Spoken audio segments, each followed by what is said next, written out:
जो मेरठ वाली घटना है, एगो जना को पैक की, एगो जन पैसन था जी जटाधारी अजीब टाइप का, उसको पैक करना चाहिए। एकरो से खतरनाक थी। वो लड़कवा को बुलाई और घर में 7 लोग थे, 7 लोग को काट दी और उसको फांसी नहीं हुआ। जो भागो के ब्याह कर लेता है सुनो, बाद में जिंदगी बड़ी टफ होता है। अभी वो बूढ़े हो गए हैं। उनका कहना है कि जानते हैं सर, मेरठ में तो एक को मैं पैक कर दी थी ना। हाँ, उसको दोनों को पैक करना लायक था। जबकि जो मेरठ वाली घटना है उसके बाद 2 ऑप्शन था। एगो जना को पैक की, एगो जन कैसन था जी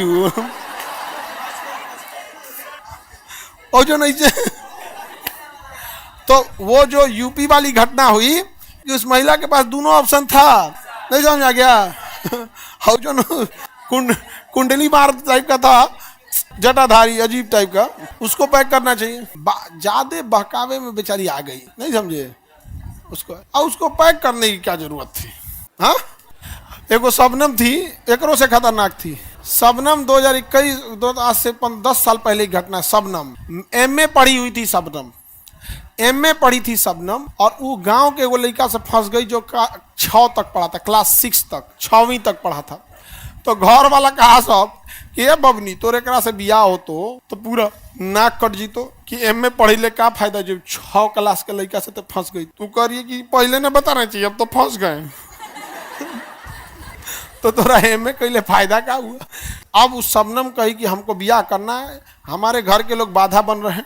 तो शबनम उस लड़कवा को बुलाई और घर में 7 लोग थे, 7 लोग को काट दी। उसमें एक 3 साल का भतीजा भी था उसका, शबनम का 3 साल का भतीजा, ओकरो काट दी, अपने हाथ से काटी थी। हाँ, कितना खतरनाक हुआ। और लड़कवा चढ़ाया होगा तभी तो, लड़कवा चढ़ाया होगा तभी तो। देखो, बहकावा अलग चीज होता है, चढ़ा देना अलग चीज होता है। जो 2 आदमी में लड़ाई हो रहा है ना, 2 आदमी में अगर लड़ाई हो रहा है, इट मीन्स कोई चढ़ा रहा है तीसरा। देखना हमेशा कोई ना कोई कान भर रहा होगा, नहीं तो ऐसे कोई इतना बड़ा नहीं जाए। जाके 7 आदमी को काट दी, अभी जेल में है और उसको फांसी नहीं हुआ है। गलत बात है ना, उसको फांसी देना चाहिए। तो महिला लोग आवाज उठाओ कि हमारे समाज में जो एक कलंक है, महिलाओं के ऊपर एक कलंक है, उसको जल्दी हटाइए, टपकाइए, पैक कीजिए उसको भी। नहीं समझे? आप लोग जब तक जिंदा रहेगी मुद्दा जिंदा रहेगा। किसी भी सभ्य समाज के ऊपर ये कलंक है। ये सब चीजें 7 आदमी की हत्या कर देना बहुत गलत है। देखो बाबू, तुम सबको कहते हैं हत्या करना बहुत टफ चीज है, पूरी जिंदगी बर्बाद हो जाती है। ये सब चीज़ों भाग हो जाओगे लोग तो पूरी जिंदगी में अजीब हो जाता है। जो भाग हो के ब्याह कर लेता है समझना, बाद में जिंदगी बड़ी टफ होता है।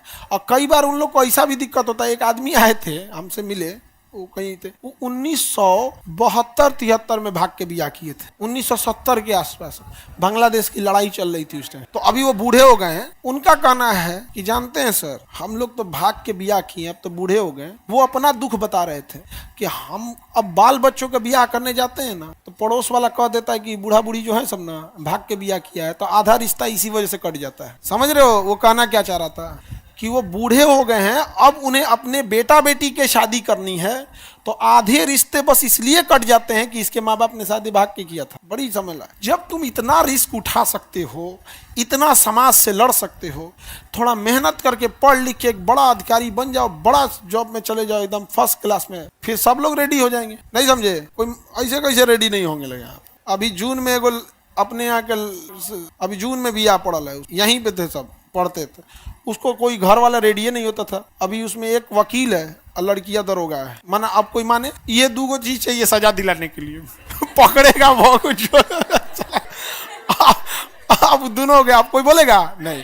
तो ये सब ड्रामा में पैक नहीं करना।